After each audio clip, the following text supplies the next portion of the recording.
इकडे पुण्यातल्या मुंढवा जमीन घोटाळा प्रकरणी पार्थ पवारांना क्लीन चिट मिळाल्याची बातमी निराधार असल्याचं महसूल मंत्री चंद्रशेखर बावनकुळेंनी स्पष्ट केलं आहे। अद्याप तरी कोणताही अहवाल आमच्या समोर आलेला नाही। उलट चौकशी समितीने 8 दिवसांची मुदतवाढ मागितली आहे, दिली जाणार आहे असं बावनकुळे म्हणतात।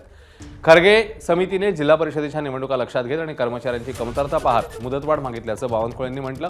8 दिवसात अंतिम अहवाल माझ्या हातात आल्यानंतर बोलू असंही मंत्री बावनकुळेंचं म्हणणं आहे।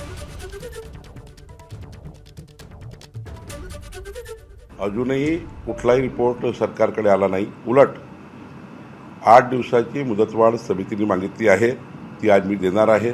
आत्तापर्यंत अहवालच नाही, अहवाल सरकारकडे आलाच नाही। त्यामुळं कशा बातम्या येतात, कसं लोकांना कन्फ्यूज करतात।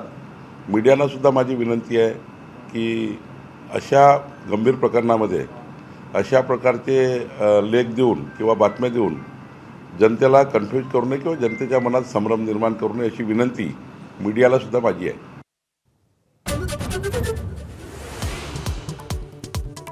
अजितदादांच्या पार्थिवाच्या अंत्यदर्शनावेळी विलीनीकरण चर्चा कोणी सुरू केल्या? शरद पवारांच्या पक्षाकडे बोट दाखवत तटकरेंचा सवाल। तर एनडीए सोबत विलीनीकरणाची चर्चा होती का हेही स्पष्ट व्हायला हवं, तटकरेंचं मत। दोन्ही राष्ट्रवादीच्या विलीनीकरणावर चर्चा सुरू असल्याचं आम्हाला माहिती होतं। चर्चेला खेळी दोन्ही पक्षांमधूनच संजय राऊतांचा दावा। तर पवार एनडीएमध्ये जाण्याची राऊतांना भीती, भाजपचा पलटवार। चंद्रपूरमध्ये काँग्रेसच्या दोन्ही गटांमधल्या समेटानंतरही महापौर निवडणुकीत रंगत कायम। ठाकरेंची शिवसेनाही पदासाठी उमेदवार देणार, भाजपच्या महापौर पदाच्या आशाही पल्लवी। मुंबई महापालिका निवडणुकीसाठी महापौर पदाच्या निवडणुकीकरता वातावरण तापू लागलं। उपमहापौर पदासाठी शिवसेनेच्या तृष्णा विश्वासराव, यामिनी जाधव यांचं नाव चर्चेत। तर ठाकरेंची शिवसेनाही उमेदवार देण्याच्या विचारात।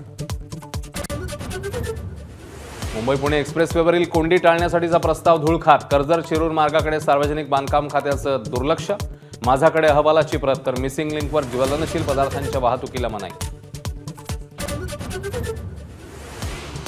रायगडमध्ये जिल्हा परिषदेसाठी वेगळं समीकरण। शिंदेंची शिवसेना मनसेसोबत। अलिबागमधील रेवस ते रेडी महामार्गासाठी महत्त्वाची भूमिका बजावल्यानं पाठिंबा मनसेचा सूर। काँग्रेसकडे कोणतीही विचारधारा नाही, तर जागतिक स्पर्धेला तोंड देण्यास भारत सक्षम म्हणत पंतप्रधान मोदींकडून संसदेमध्ये अमेरिकेशी केलेल्या कराराचं समर्थन। लोकसभेमध्ये राहुल गांधींना बोलण्यास परवानगी नाकारल्यावरून जोरदार खडाजंगी। राहुल गांधींना प्रत्युत्तर देणारे खासदार निशिकांत दुबेंना मात्र परवानगी। काँग्रेसकडून सवाल उपस्थित।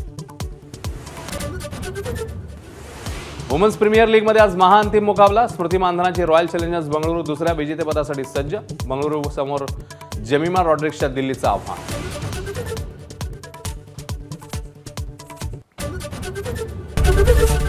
एबीपी माझा, उघडा डोळे बघा नीट।